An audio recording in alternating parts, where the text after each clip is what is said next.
예, 내가 대변인이다. 오늘도 세 당의 대변인이 나와 계십니다. 더불어민주당 고용진 대변인이 나와 계십니다. 어서 오십시오. 네, 안녕하세요. 예, 자유한국당 정용기 수석 대변인이십니다. 어서 오십시오. 네, 안녕하십니까. 국민의당 김경진 수석 대변인이 나와 계십니다. 안녕하십니까. 안녕하십니까. 김경진입니다.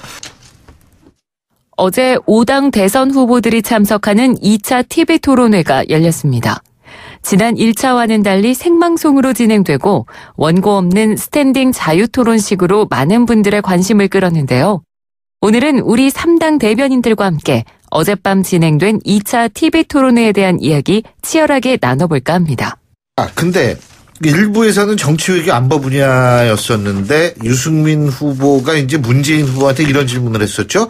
노무현 정부 시절 유엔 북한 인권 결의안에 찬성할지 북한에 물어본 것이 맞냐? 그러니까 문재인 후보는 국정원을 통해서 북한이 어떤 태도를 취할지 파악해서 보도록 했다는 것이 북한에 물어보라고 한 게 아니다. 그러니까 유승민 후보는 그게 물어본 거다. 이렇게 얘기를 했는데 어떻게 보세요? 고용진 의원부터 말씀해 주시죠. 유승민 후보도 그렇고 또 홍준표 후보도 그렇고 우리 누구죠? 송민순 네. 전 외교 장관의 회고록을 기초로 해가지고 북한한테 물어보고 한 거 아니냐로 계속 몰아가고 싶으신 거죠. 그런데 이 부분에 대해서는 지금 문재인 후보가 여러 군데서 답변을 했는데 계속 반복을 하고 있어요.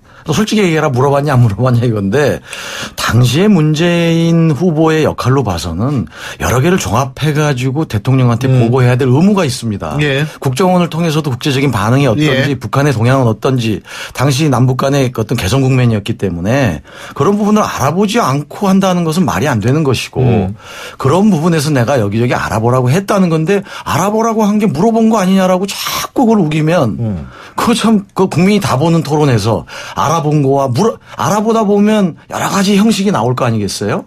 그런 미세한 부분 남북관계 외교관계에 관련된 부분들은 적어도 후보들이면 대통령이 되겠다고 나선 분들이면 지도자답게 그런 것을 해량해서 봐주는 그런 좀 여유와 또 국제적 감각, 남북 외교의 특수성, 남북 관계의 특수성 이런 것들을 보는 시각 등이 좀 있었으면 좋겠습니다. 예. 네, 자유한국당 정용기입니다.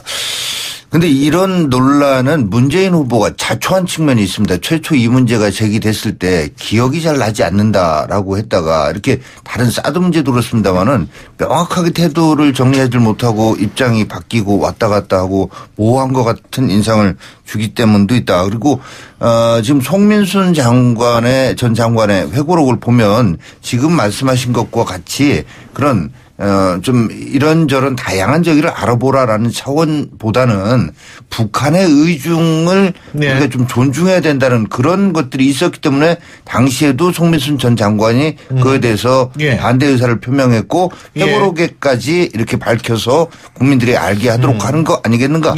이 점에 대한 해명이 안 되고 있는 거죠. 예, 김효진 씨. 그러니까 그 부분은 저도 이제 그때 당시에 노무현 정부에 참여했던 사람이 아니니까 사실관계를 알 수는 없으나 전후 맥락을 가지고 보면 노무현 정부가 이 김대중 정부 남북 정상회담에 이어서 노무현 대통령 정부도 그 남북 정상회담을 하려고 그렇게 목을 맸었거든요.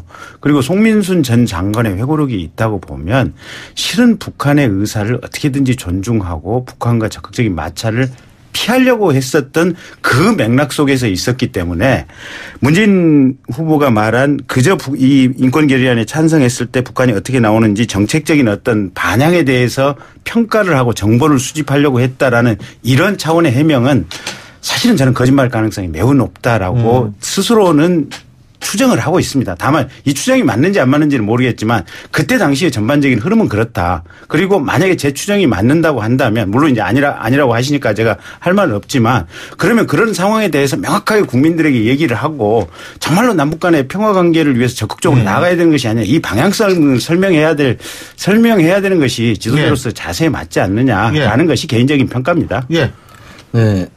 그 당시에 이 인권 결의안 문제를 놓고요. 정부 부처와 청와대 각종 외교 담당자끼리 남북관계 담당자끼리 격렬한 논쟁이 있었어요. 그건 누구나 다 인정을 하는 것이고 그중에 송민순 장관은 본인의 주장과 소신이 있었던 겁니다. 그래서 노무현 대통령이 송 장관의 얘기와 여러 파티 얘기를 다 종합해서 결론을 내리는 거였거든요. 그런 고민들이 있었고 거기에서 문재인 당시의 비서실장은 그 당시 여러 논쟁 속에서의 약간의 그 기억의 혼선도 있었지만 예. 나중에 그걸 다 정리를 한 거거든요. 그래서 그러한 논쟁 속에서 굉장히 고민 끝에 내려진 것이다. 예. 라는 점을 말씀드립니다. 그 건이 딱 그 건만 봐가지고 예. 생각을 하는 거 그리고 또 국민들께서도 그렇게 보시지 않는 게 그 이후에도 지금 북한 인권법이 어렵게 통과가 됐지만 인권재단이 출범하지 못하고 있는 것이 지금 국회 내에서 더불어민주당 측의 태도 때문이거든요. 예. 이런 전반적인 걸 보면 예. 북한 인권 문제에 대해서 인권 문제 그 자체로 접근하지 않고 북한 당국의 눈치를 지나치게 보는 것 아닌가 하는 예. 일관된 이런 제가 자꾸 얘기를 상황이 많이 있는 했는데 한 겁니다. 가지. 예. 그건 제가 전에 논평도 냈었는데 인권위원회 구성 부분은 여야 간의 합의사항, 인권재단, 예. 인권재단의 구성 부분은 여야 간 합의사항이 준수되지 않고 있기 때문에 그렇다는 점 저희들이 분명히 밝혔어요. 근데 그걸 가지고 서로 간에 진실 공방을 지금 하고 있거든요. 더불어민주당 그런 부분은 차차 목소리 밝혀야 되는 추천하지 것이다. 않고 있는 거 아닙니까? 거기에 대해서 원래 합의된 대로의 지분을 지금 주지 않고 있기 때문에 그렇다라는 말씀 제가 드렸었습니다. 하여간 근데 홍준표 후보도 이제 지금 홍준표 후보가 국가보안법 폐지 문제를 제기를 했었고 유승민 후보는 북한이 주적이냐라고 문재인 후보에게 물어봤는데 여기에 대해서 확실한 답이 안 나왔다라는 평가가 있습니다. 고용진 의원께서는 어떻게 보세요? 근데 이 주적 논란은 이미 2010년도인가요? 그때 아주 치열하게 우리가 했었고 문 후보 발언의 맥락을 다 국민들이 이해하시리라고 봅니다. 예. 세계 어느 나라에도 공식 문서에 특정 국가를 주적이라고 표기해가지고 하는 경우는 찾기가 힘들어요. 예. 더군다나 우리 대한민국의 중요한 리스크 요소가 뭐냐라고 하면 결국은 남북관계거든요. 동북아 평화. 이걸 어떻게 잘 만들어 갈 거냐가 정권 담당자의 해야 될 제일 큰 몫인데 여러 가지 행위를 제한하는 용어 이런 거는 사실은 그렇게 강요해서 물어야 되는 것인가 저는 사실 그걸 왜 그렇게 몰고 들어가고 지금도 때가 어느 때인데 이렇게 색깔론을 하고 있는지 참 마음이 답답했습니다. 네, 정성기 의원.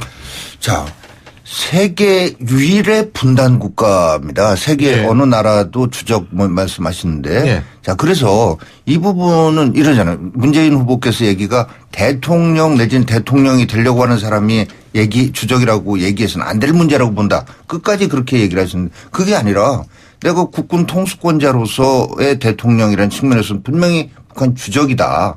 그런데 대통령한테는 국군 통수권자로서의 지위 말고 통일을 지향해야 될 헌법적인 책임이 있는 국가 원수로서 그런 부분에서의 노력은 또 해나갈 것이다. 그러나 군 통수권자로 볼 때는 분명히 주적이 맞다. 네. 이렇게 얘기를 해 준다면 국민들이 시원하게 납득할 건데 그걸 끝까지 안 하는 그거에 국민들은 의심의 그러면 눈초리를 제가 하나 두는 질문 거죠. 드리겠는데 예. 당시에 논란이 벌어졌던 이명박 대통령 당시에 이명박 대통령이 공식적으로 주적이라고 했습니까? 자, 대통령의 이명박 입으로. 대통령을 떠나서 그러니까 대통령이라는 사람은 예. 또는 대통령이 될 사람은 자. 용어 하나하나가 앞으로 지대한 영향을 미치기 때문에 쉽게 얘기할 수 없는 것이기 이명박 때문에 대통령 걸 제가 그것을 이해해야 모든 된다. 사실을 제가 확인 지금 이 자리에서 할 수는 없어요. 그러나 이명박 대통령이 했으니까 안 했으니까의 문제가 아니고 우리나라 대통령은 북한이 이 두 가지 양면성 내지는 다면성을 갖고 있잖아요. 군사적으로 대치해 있는 분명히 적인면서 네. 동시에 우리 같은 네. 민족으로서 같이 통일을 지향해야 돼. 이런 두 가지 성격을 그런데 굳이 왜 다 주적이라는 용어를 아니, 입으로 그거는 하게 하느냐. 그거에 대한 네, 그거에 대한 답을 들어보고자 하는 거 아니겠어요? 그거는 정용기 의원 말이 100% 맞는 것 같아요. 제가 가령 대통령 후보라도 네.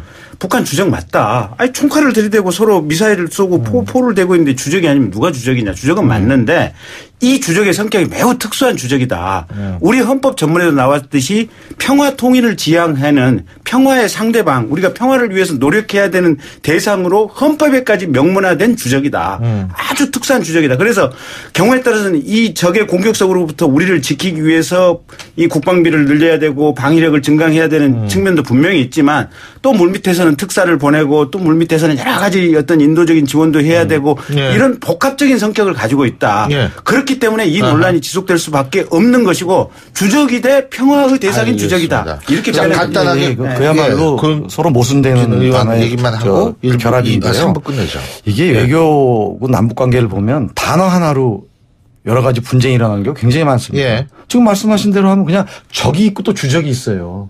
적대 관계입니다. 그러면 되지. 주적이라고 굳이 대통령 입으로 하냐 말이에요. 각 여러 가지 파트에서 주장을 할 수는 있어요. 국방 파트에서 우리 주적이라고 할 수도 있고 그래서 과거에 논란이 붙었었고 그러나 국군 통수권자 국가의 수반인 대통령이 입으로 하는 것은 여러 문제가 있기 때문에 어제 대통령이 돼서 남북 관계를 특히 다뤄야 될 입장에서는 신중할 수밖에 없다 그런 말씀입니다.